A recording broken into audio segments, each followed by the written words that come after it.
Welcome to Diversity Matters. This program is designed to highlight the diversity-related activities throughout New Hanover County Schools and the greater Wilmington region. I'm Valita Quattlebaum, Chief Communications Officer for New Hanover County Schools. This month, we're discussing students and stress management.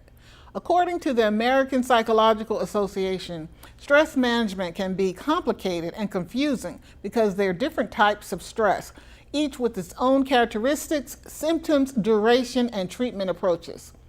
Understanding stress and how to manage it is important for everyone. For students, stress can come from a wide variety of places, including home, relationships, schoolwork, grades, and other issues. Today, we'll talk with high-achieving students to learn how they manage stress, as well as the district's professional lead social worker, and she'll provide tips and strategies for managing stress. This is going to be an informational and educational show today, and our intention is to provide you with some practical ways to learn and to deal with stress. I can't wait to hear from our panel of guests, so don't go away. We'll be right back after this short break.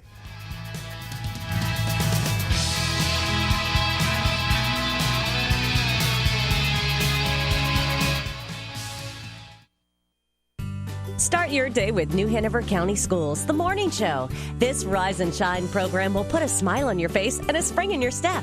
Best of all, you'll start the day a little smarter. The Morning Show features an exciting 6-hour mix of exclusive features, cooking, entertainment, news, science, math, and more. New Hanover County Schools, The Morning Show, educating all viewers to achieve today and tomorrow in a global community. Only on this channel. Welcome back. Today we're discussing student stress management, how students cope, and what strategies and tools are available to successfully manage stress. My first guests are Hannah Azizi and Demi Edwards, both from Isaac Bear Early College High School. Hannah and Demi, welcome to Diversity Matters, and thank you so much for being here today. Thank you for having us. So tell me a little bit about yourself, extracurricular activities you're involved in, and community involvement. Okay, so I'm a senior at Isaac Bear, and at my school I'm participating in math club, arts club, National Honor Society, and outside of school I volunteer at the library. Okay. My name is Demi Edwards. I'm also a senior at Isaac Bear. I volunteer at Williston Middle School. I had been in the WE Club, which is the Women Empowerment Club at our school, and I've also been in the art club for a year. And yeah, that's what I've been doing. So wow, you both are leaders, high academic performing students, and involved in the community. Is that right? Correct. And what do you want to do when you leave us in June? Well, I have a few choices of colleges that I want to apply to. Okay. I've been trying to go to UNCP, UNCG, or Charlotte. Okay, and you want to be a nurse. A nurse, okay. Yes, and Hannah? I'm really interested in math and science, so I'm kind of leaning towards engineering, and I'm interested in UNC and a couple other schools. Okay, so two STEM students. STEM focus, excellent focus with high-paying careers in front of you. So let's talk about stress. What types of things cause you stress as students here in New Hanover County Schools? Sometimes, I think for me the biggest thing is sometimes you'll find that like your classes, like a lot of due dates coincide, or that you just have a lot of work at one time, and it gets a little bit overwhelming. Okay. You can also have stress from your parents or any family members at home, and I feel like there's a lot of pressure on you to like do good, and when the teachers give you a lot of assignments, there could be too much, and then there's like you have different responsibilities at home and in school. It's just a lot for you to handle all at one time. Right, that is a lot, and we hope that you will be able to talk to your teachers and staff and let them know when you have multiple deadlines, so maybe people can juggle. But you mentioned family issues, Demi, and I noticed that you wear a police badge as your necklace. Could you tell me about that? Of course. So this necklace right here is my mom's badge, who is a fallen officer.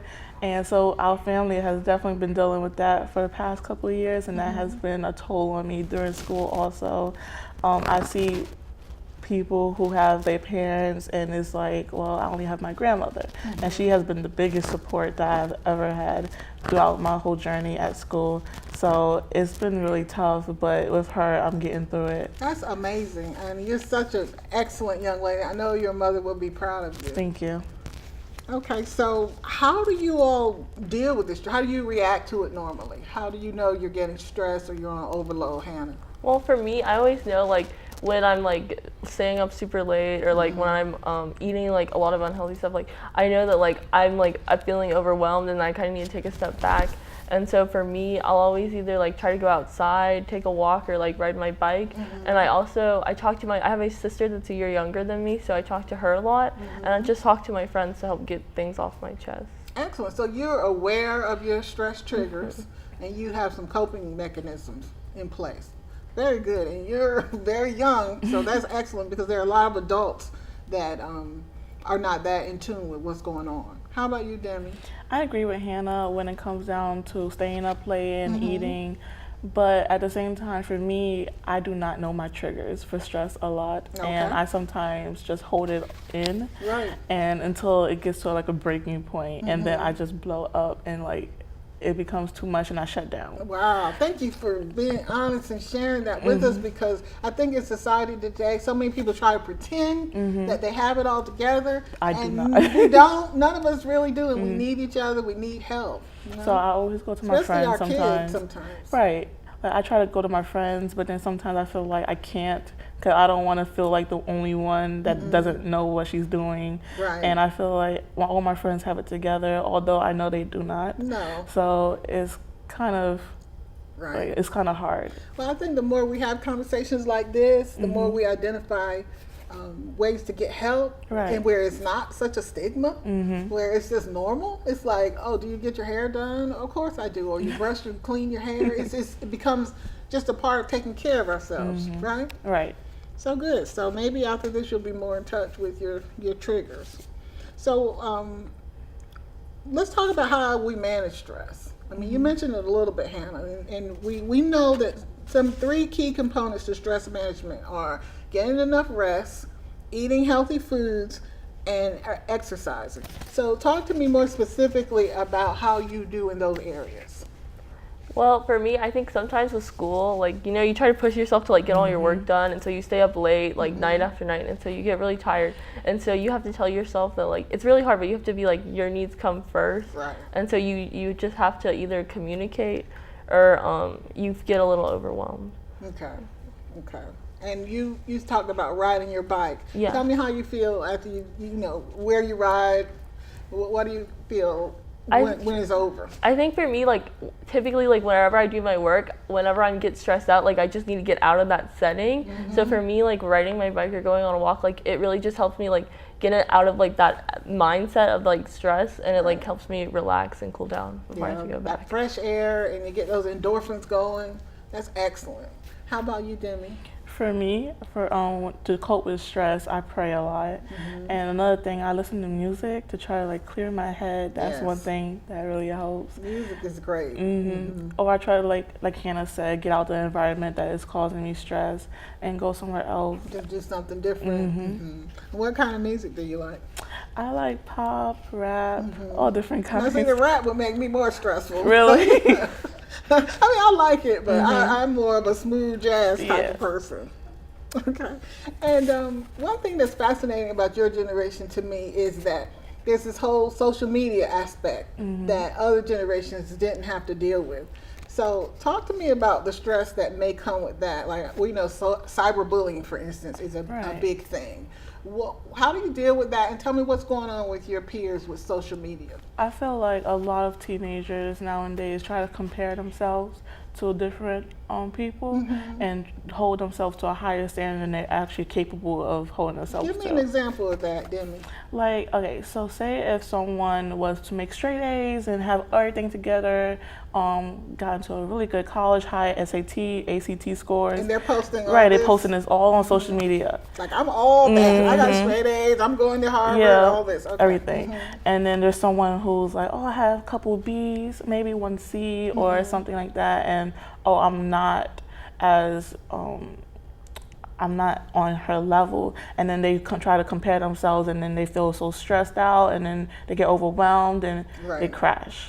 Right, and that's so unfortunate because what they don't realize is that getting some B's sometimes can be the healthiest thing you can do. For instance, if it meant you went for a walk or a bike ride. And also colleges, I think they're getting away from students who just have straight A's. You know, they want somebody who is not only highly intelligent and motivated, but have you given back to the community? You know, you may have all B's, but you know, I don't know what you all doing for your senior project, but you've given so much. Like you're at Williston Middle School, that's phenomenal, and so your college is going to take that into consideration. Right. What do you do at Williston? Well, I help with coaching, like the cheerleaders there, and I try to. The cheerleaders sometimes could be like confused. They don't know what they really want. They're like, oh, should I go do this or try to fit in and do this? I'm just like, be your own person. Like, do what's best for you. Try to stay out of trouble. Don't do what everyone else wants you to do because they just want to see you fall. They don't want to rise you up. That's so powerful what you're saying, and I hope any students watching will get that. Like, you don't have to try to be like everybody else. You can be you, right?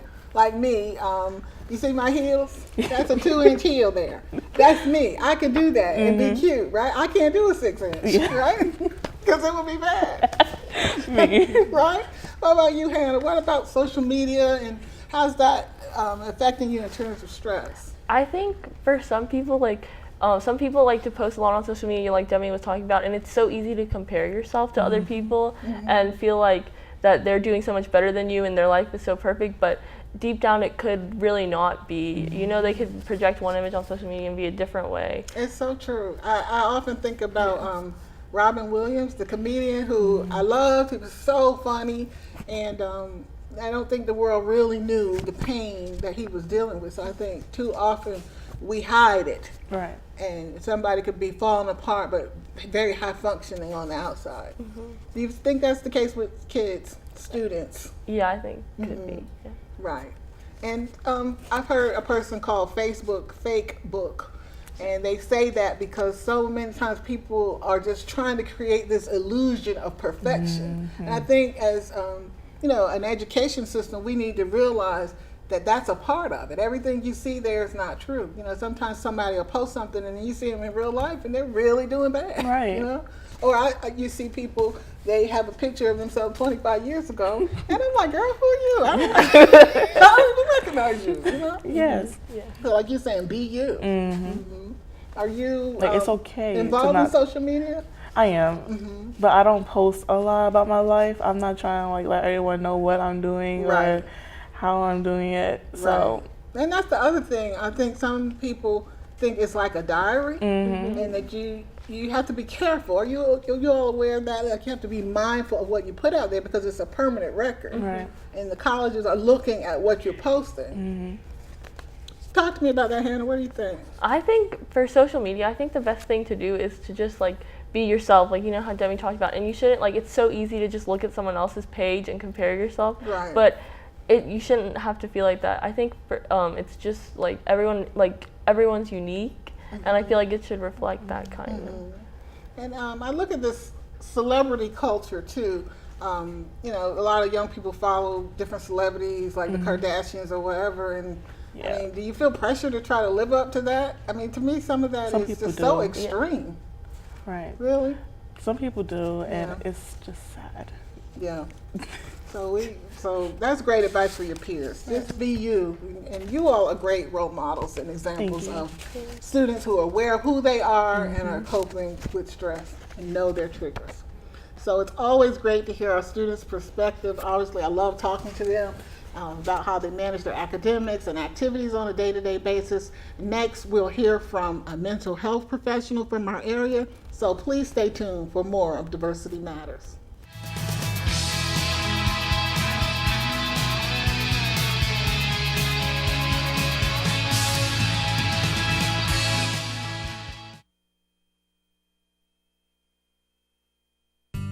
Start your day with New Hanover County Schools, the morning show. This Rise and Shine program will put a smile on your face and a spring in your step. Best of all, you'll start the day a little smarter. The morning show features an exciting 6-hour mix of exclusive features, cooking, entertainment, news, science, math, and more. New Hanover County Schools, the morning show, educating all viewers to achieve today and tomorrow in a global community. Only on this channel. My expert today is Mrs. Tanya Jordan, who is the New Hanover County Schools Supervisor of School Counseling and Social Work.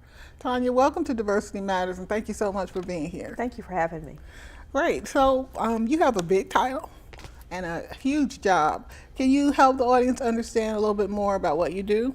Sure. I am the Supervisor of School Counseling and Social Work, and I have the pleasure of being able to work with our school counselors and social workers in professional development and helping them with their day-to-day activities and working with children. So I have an indirect service to children and families. Sometimes I get the opportunity to have a direct service, but my day-to-day is mostly working with the counselors and social workers. Okay, so that's really important because when some of our students experience stress, they're dealing directly with the counselors and social workers, right? Yes, absolutely. They're Okay. available to help them through those incidents of stress. Okay, so let's talk about that a little bit. Just this week in the news, there was a 9-year-old who tragically took his own life, and his mother said it was due to being bullied at school. And unfortunately, tragedies like this are occurring more and more in our society, and they are a definite result of an extreme form of stress.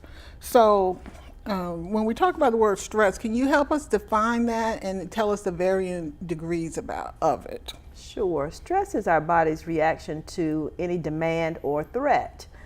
Stress, as you said, could be in many different degrees. Some people experience extreme stress, and some experience a lighter level of stress. And stress can be positive or negative. For example, an example of a good stressor would be a child thinking about a test coming up. So with that stress, that gives the child the inspiration or the motivation to study. Without that stress, then they may just watch TV all day long. Mm-hmm. So that stress is a good stress because it motivates us to do something that we need to do. However, it gets problematic when that stress causes us physical and emotional and cognitive difficulties. Mm-hmm. But I want to make the point that we all deal with stress at some point. Absolutely. I mean, even like you said, the good stress. We just started school, and so Right. there was a lot of positive stress. I think parents, it was stress relief. We're going to get the kids Right, absolutely. back in school, right? Yes. Okay. Yes. So, so let's go on the damaging side of stress. What are some of the physical and emotional symptoms that we experience when we're under stress? Okay, and as you said with back to school, some parents may have seen this in some of their children starting school. It might be a tummy ache, a stomach ache, mm-hmm. or a headache, a change in appetite, a change in sleeping patterns. Maybe the child may have nightmares. In older children, you may see some irritability issues or mm-hmm. some withdrawal issues. Mm-hmm. So we can look at all of those as being symptoms possibly of stress. And that's something we all experience from time to time as adults. So I think it's important for people to know that stress management is a skill. It certainly is. Right? It certainly is. And why is it important for us to learn this? I think it's very important for us to learn as adults, because we model for our children, mm-hmm. and also chronic stress is a killer. It can right. It could cause serious illness, gastrointestinal illness. It could cause heart disease. Mm-hmm. It causes obesity and diabetes. All those different diseases that we hear about, a lot of them are related to stress.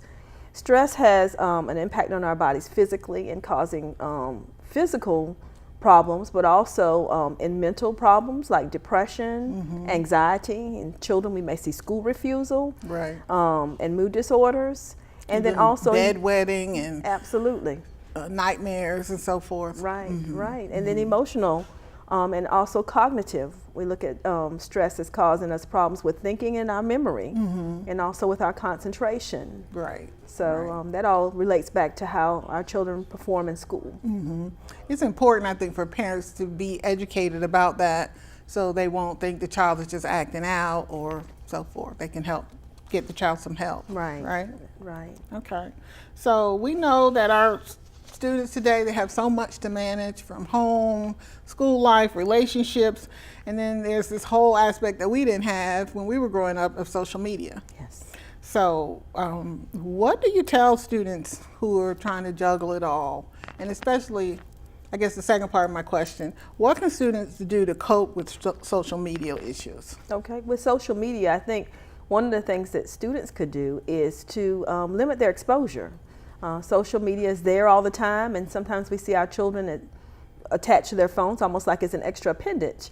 But true. That's not always helpful or healthy, because the images we see in social media sometimes appear to be all happy. And if a student is going through something that may not seem so happy for them in their lives, and they see friends that seem to be having a great experience, then it can give them a false sense of despair about their own situations. So we have to realize and kind of take the things that we see on social media with a grain of salt, limit exposure, and also teach our children how to be safe and healthy in their social media interactions. Tanya, do you think there are times when a student maybe should stay off of social media altogether? I think also we need to look at ages. Sometimes we see younger children with phones and access to iPads. I think that it depends on the child's maturity level, of course. Right. And parents, and their sensitivity, I guess. Absolutely. Right. And parents know their children best. However, we need to realize that some of the things that an older child may be able to use responsibility may not be the same for a younger child. So we look at age, we look at maturity, and also, like you said, their emotional state. Right, so if you know your child's particularly vulnerable and she's seeing something on there, some mean girl type of stuff, you might want to just kind of pull her away from that. Right, right. I think it's important for parents to just be aware and be an active part of our children's lives just all the time. Yes, I think that communication is the key. Parents have to keep the lines of communication open so that children are able to say, to them whether or not they're feeling stressed, whether or not they're feeling bullied, or something's going on social media or in school. And that is a stress reliever in itself, and being able to communicate and express those times when we need help. Well, I know as a mom myself, sometimes children try to hide things from their parents, and I know a lot of our parents experience that. What can parents do to get their children to open up and tell them about what's going on? Because sometimes a child is in a lot of pain, stress, they may be being bullied at school or something, but they don't want to say anything about it. I think that our reaction is key. Being non-judgmental when children come and tell us things that sometimes may be surprising to us as parents. And also some self-disclosure, saying, when I was your age, this is something I experienced. Right. Because that makes them, normalizes that behavior so they don't feel so odd when things happen to them. I'm glad you say that, because I think it's so critical. I think so many times in the world, people try to put on this mask, like, oh, I have it all together. I never let them see you sweat, that type of thing. And I think that's really ridiculous. It is, I agree. We know when we're working here in the school district, and we're wives, mothers, and professional women, we know that stress is real, right? Stress is very real. Right. We all have demands. And I think that we have to be open with our children. We have to be open with our colleagues. We have to reach out and be able to say, so that I can say, Ms. Quattlebaum, I'm having a stressful day. Right. And be able to support one another. Exactly. And we can go for a walk, we can talk, that kind of thing. Right, and the parents can say, yeah, mom and dad, we have our stress, and so we're going to go for a walk, or go, model healthy ways. That's so important. Yes, the kids can deal with it. So important. And sadly, this research indicates that some of our children, half of all lifetime cases of mental illness begin by age 14. Wow. It's astonishing. That's astonishing. Yes. So what's the importance of early intervention? And Tanya, one issue I know is that so many parents are uninformed about mental illness. They may not recognize it. They don't know what to do, or there may be shame of it. There's a lot of shame associated with it, so there's denial about it. I think that the first thing that we can do as a community is to remove the stigma associated with mental illness, and that's a huge job. That's huge. Because it's a huge problem. But as we look at the news, as we look at the statistics, we see that the prevalence of mental illness is great. So even though we might say, well, it's not happening in my family, Right. A lot of times that means that I'm not willing to accept or acknowledge that it's happening in my Right. family. So the more that we normalize the fact that that's an illness, just like if someone had some type of physical illness. Diabetes, right. We would go Right. get the treatment. Yeah, diabetes people will be happy to, come to the school and bring the insulin and get the, bring the doctor's notes and make sure that, people know what the child needs to be healthy. But we have to look at mental health in the same regard. We need to make sure that children have access to counselors and social workers in our school-based mental health, and that parents aren't afraid, and individuals as adults aren't afraid to seek help when they need it for Right. mental health issues, and that it's not seen as something taboo to do. Right. And let me ask you in particular about the African American culture. I think there's a particular stigma in our community, and many of us are faith-based, so there's this attitude of, well, we're just going to pray for this person and kind of that's it. Can you address that? And what I think we need to do something beyond prayer. Prayer is very powerful. Absolutely. But what do we need to do as a community? Well, sometimes the community, the mindset is what happens in my home stays in my home. Exactly. We And- don't talk about that. Right. Right. And that can be so dangerous because those problems stay in, and that gives also the opportunity for such victimization and also lack of resources in order to promote healing. So I think it's important to kind of remove that idea of what happens in home stays at home. Right. And looking at faith, faith is so important. It's important in my life. I know it's important in yours. However, in addition to faith, we have works that need to be done. So part of our works is to be able to seek out those resources that I feel the Lord has provided for us to be able to get the assistance that we need. Absolutely. People have gifts to be able to Yes, help us. Right, the doctors and mental health professionals. Well, hopefully we can post some of those because this, unfortunately, it's over, and it's so good to talk to you. You're such a great resource for our district. Thank you. So Thank you for having me. I'm glad to have you always, Tanya. So I'd like to thank Mrs. Jordan for joining me today.